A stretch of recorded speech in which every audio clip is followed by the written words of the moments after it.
Donostiako EH Bilduk turismoak birpentsatzen Donostiak muga duelako jardunaldi antolatu du turismoaren bideragarritasunaz hausnartzeko maiatzak 12 eta 13 artean. Gehiago jakiteko gurekin dugu Markel Ormazabal, Donostiako EH Bilduko zinegotzia. Egunon? Egunon guztiei. Bueno, igaro da aste santua. Markel, nola joan dira egun hauek turismoaren prismatik?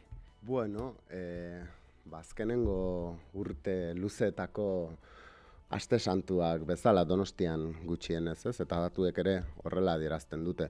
Bueno, beteta, azkundeak, turismoaren azkundeak gure hirian etengabea izaten jarraitzen du, eta aurtengo aste santua ere bai horren isla izan da, ez?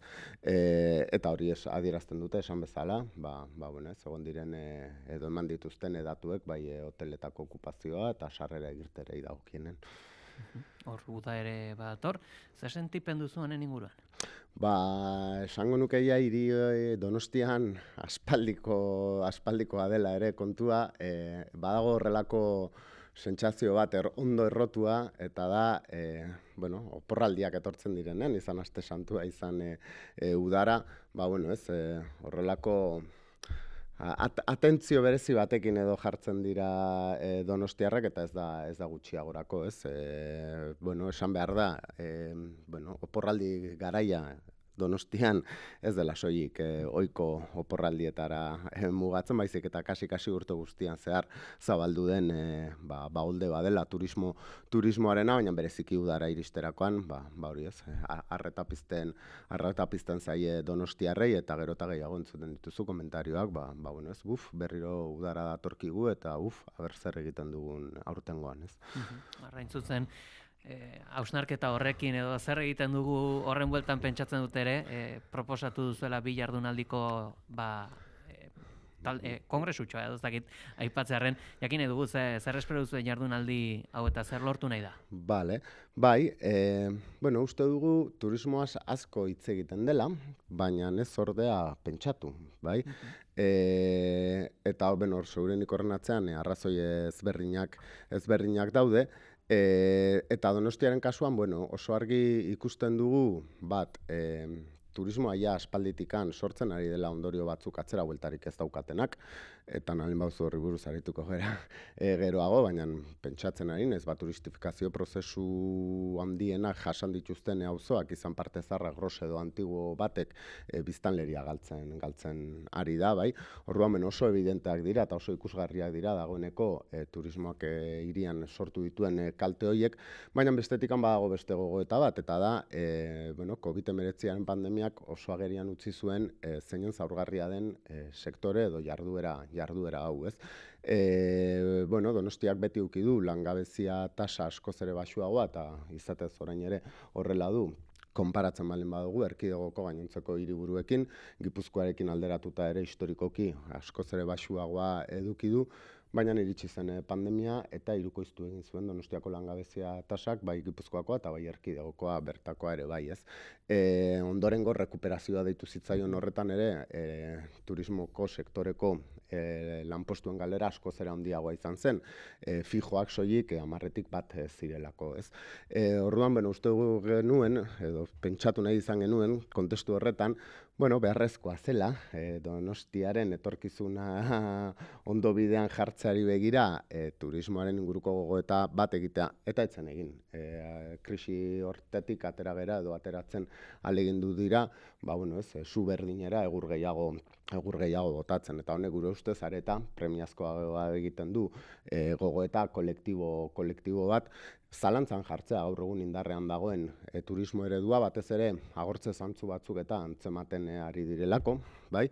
Eta honek, etorkizunari begira hiria prestatu behar duelako. Orduan, gogoeta kolektibo horren parte edo ekarpen bezala proposatu ditugu aurtengo bi jardunaldi hauek. Justu, errekuperazio horretan, behin-behinekotasun horretan, postu finko horietan pentsatzen dut horren horrek justifikatzen duela mai ingurua, LAB, SK, Comisiones Obreras, UGT eta CNT-ko kiden artean, ez da? Bai, hor badago, mantra bat urteetan zehar erabili izan dena, eta da turismoak aberastasuna dakar, ez? Eta turismoak lanpostuak sortzen ditu. Donostiako udalaren arabera, turismoak hiriko barne produktu gordinari egiten dion ekarpena 14%koa da, ez? Eta gainera sortzen omen ditu 15.000 lanpostu, bai? Hala eta guztiz, donostiarrei galdetu ezkero, donostiarren 80%ak uste du turismoak inoiz ez diola ekarpenik edo onik sortu, ez? Orduan hor zerbaitek huts egin du.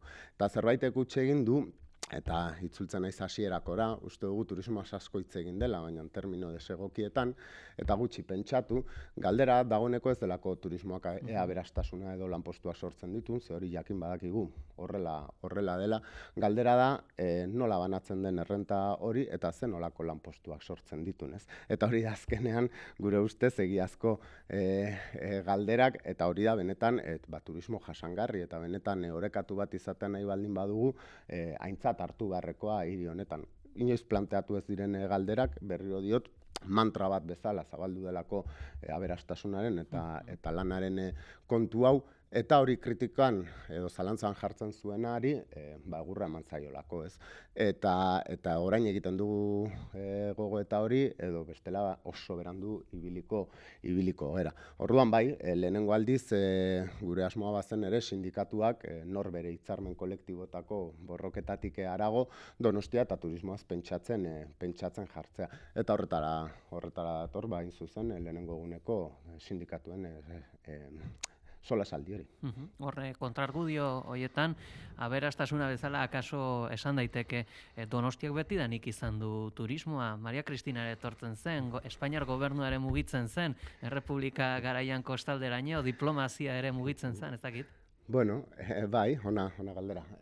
Turismoa asmakuntza, jarduera sozial bada, asmakuntza edo egitate sozial bat, eta gertaera historiko bat. Historiaren garai konkretu batean sortzen delako. Eta gertaera historiko hitz egiten ari geranean ez dago betikoa eta berezkoa baino gauza faltsuagorik, ez? Turismoa, esan bezala egitate soziala da, eta garaiko nagusi diren korronte, ideologia, sistemari erantzuten dio. Beste modu batetara esan da, gaur egun ere erabakitzen du sistema kapitalistak zeinek egin dezaken, non egin daitekeen eta nola egin behar den turismoa, ez? Donostian duela 200 urtetikan, Donostia, Miarritz bezala, kostaldeko beste euskal herri batzuk bezala, duela 200 urtetikan ezagutzen ari gera turismoa, kontutan hartu behar da, garai horretako turismoa, oso elitezko turismo bat zala, erreginei oso lotutakoa, aristokraziari, eta gero, 200 urte hauetan, gora bera ezberdinak egon dira, eta azkenengo urte hauetan, bazera ez, masa turismoa edo deitzen zaiona ezagutu eta pairatu dugu, eta ematen du orduan areagotu eta bisibilizatu egin direla, hainbat eztabaida eta hainbat egoera. Nahikoa da, errepaso bat ematea 200 urte horiei ohartzeko hasiera-hasieratikan hiri honek turismoari lotuta hainbat korapilo askatu gabe dituela, ez? Eta bilakaera guzti horretan, iaia gehienetan, kaltetu atera dena herritarra izan dela. Betikoa izateak, edo 200 urtetik onera izateak, horrek ez du justifikatzen gaur egun hartu behar diren hainbat erabaki, bere garaian hartu behar zirenak, diren berdinak, ez? Hemen analisi mailetan hitzain izan dugu Euskal Herriak bizi duen turismo egoeretaz, eta gogoan dut Mikel Urtangarinak behin esan zuela, akaso arazoa, egon daitekeela turismoaren esentziarekin, berarekin propioki, ze gaur egun turistak Donostiara etortzen baldin badira, etorriko dira garaiko eraikinak bisitatzera, garaiko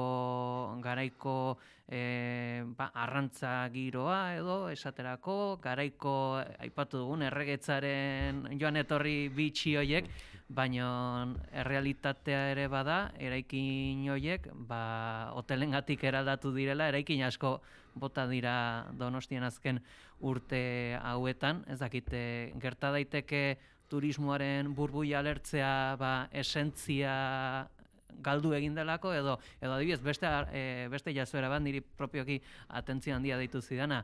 Gaur egun Alde Zaharreko taberna askok ez dituzte pintxoak beraien tabernetan egiten, kanpotik ekartzen dituztela catering enpresek egina. Hoxe bera, baditu bi alera nagusi gaur egungo turismoak, bata da tokiko kultura eta berezitasuna performatzeko daukan alera, ez? Adibide oso argia daukagu Donostian, momentu honetan Donostia zerbaitengatik ezagutzen baldin bada munduan, ez da ez pintxoengatik, ez da ez kontxarengatik, da gaztatartarengatik.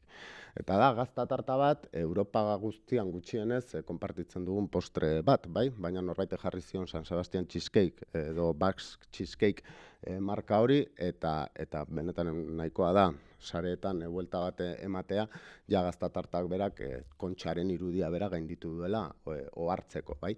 Gure postre alda, gure berezitasun kulturala da, ez, baina norbaitek esan zien turistei horrela behar zuela, Donostiara etortzean gaztatarta bajan behar zutela, bestela ez zirela Donostian egon, eta Donostia bilakatu da munduko gaztatartaren hiriburu, bai? Orduan, honekin esan nahi nuena da, turista azkenean etortzen dela ikustera esan dioten hori. Zeinek esaten duen horren tramado oso handi badago, ez da soilik erakundeak edabideak edo sartzen dira gainontzeko sektoreko enpresa ezberdinak eta, baina kontutan hartu behar duguna da hori, turista etortzen dela ikustera, ikusi behar duen hori esan dioten hori, ez? Eta horri lotuta dago homogeneizazioaren kontua, eta da turismo masiboak edo gaur egungo turismoak homogeneizatu egiten duela, bai? Kapital pilaketak errazten ditu, kapital fluxuak errazten ditu, baina dira askotan nazioarteko inbertsioen fluxu berdinak, negozio berdinetan inbertitzen dutenak, eta azkenean Europan ere nahikoa da ikustean nola hiriburu nagusi guztiak hiri berdin bilakatzen ari diren, ez? Frankizia, komertzio eta dena delako berdin-berdinekin. Orduan, bai, hoxe, agortze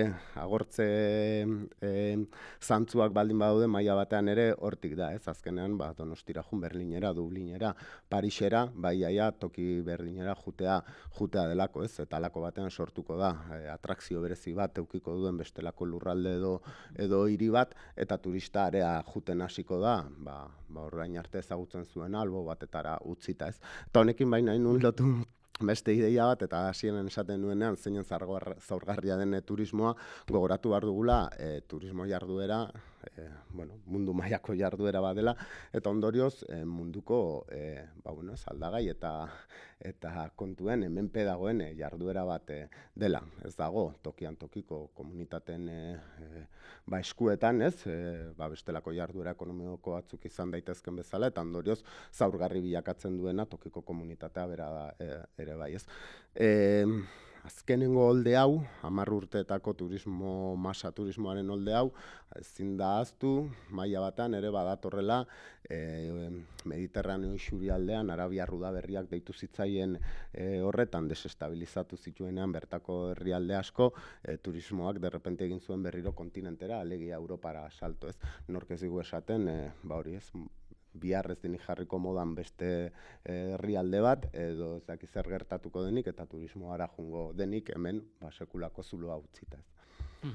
Horre, baita ere, Xabi Minguez, psikologoa, izango da jardunaldi hauetan, Donostiaren eta bere auzoen karga turistikorako gaitasuna hitzaldian, ikusi dugu, ikerketa bat ere eginda dela Donostiako turismoaren pertzepzioen buelta, baina arreta deitu digu, psikologo bat gonbidatu izan ez dakit, esan ditek ere agian turismoak gaixotu dezakela, eta hau bereziki diot bizilagunen egoerei begira.